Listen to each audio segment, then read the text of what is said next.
Hello everyone, welcome to Renaud Talks IP. I'm Renaud Lavoie with RIEDEL Communication. Today's topic, what's the difference between ST2110 and ST2022-6?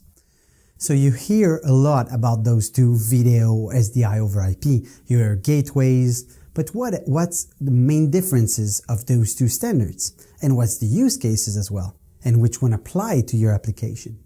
So I will try to demystify that for you today. So let's start with 2022-6. 2022-6, as we can see on my left side, this is the entire SDI frame. So 2022-6, it's really simple.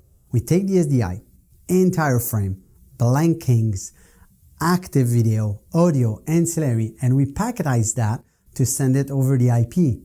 Everything. So we don't look at active versus blanking. We send everything. So what's happening there is we take the line and we cut it in packets. So the packets has to respect one thing called the MTU, the maximum transmission unit. Usually we refer it as 1,500 bytes. So, but people will ask, yeah, but what about jumbo packet? Jumbo packet, if you don't know, are about 9,000 bytes.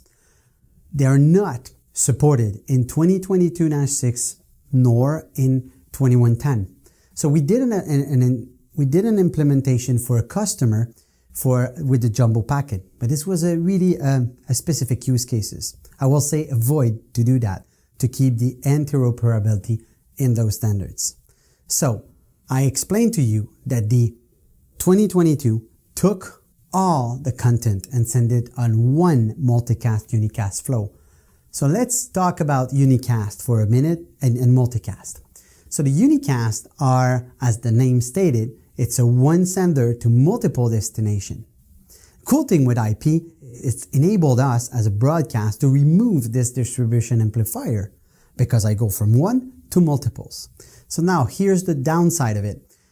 IT network engineer really don't like it because if your network it's not properly configured, then you will flood all the ports. The multicast will become a broadcast and all your ports from all your switches will be flooded, which is really not good.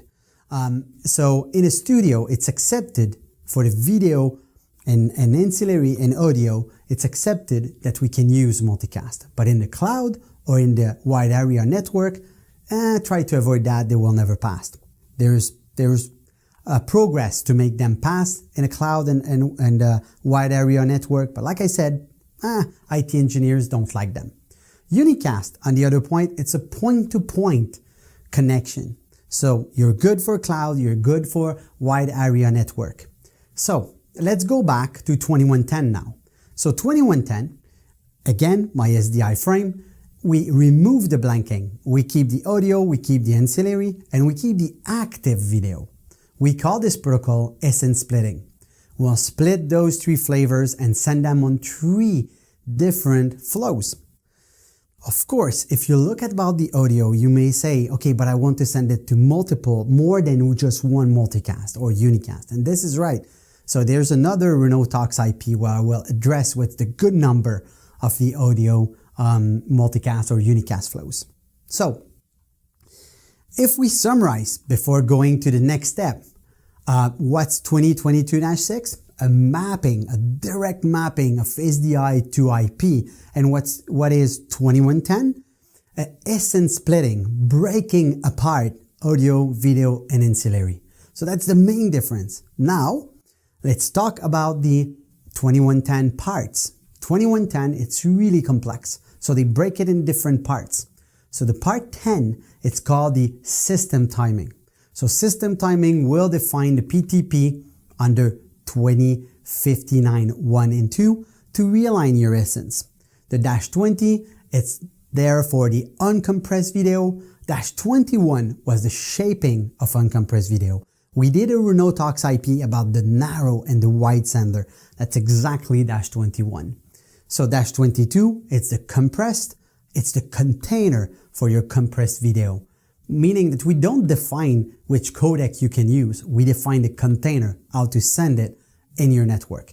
-30, the audio, the PCM audio. -31, bit transparent audio for compressed. -40, ancillary. -50, 2022-6 over 2110? Really? And you can ask yourself why we do that. Because 2022-6 is still useful if you do playout, if you do transport, and you don't want to mix and match your essence. On the other hand, 2110 is super useful if you do a production. If you want, let's say, to shuffle the audio, if you want to play with your signal separated, if you want to take your audio AES67 and you send them directly to the audio room. You don't want to carry the video. You don't want to increase the size of the switches just because you have some audio you want to send somewhere.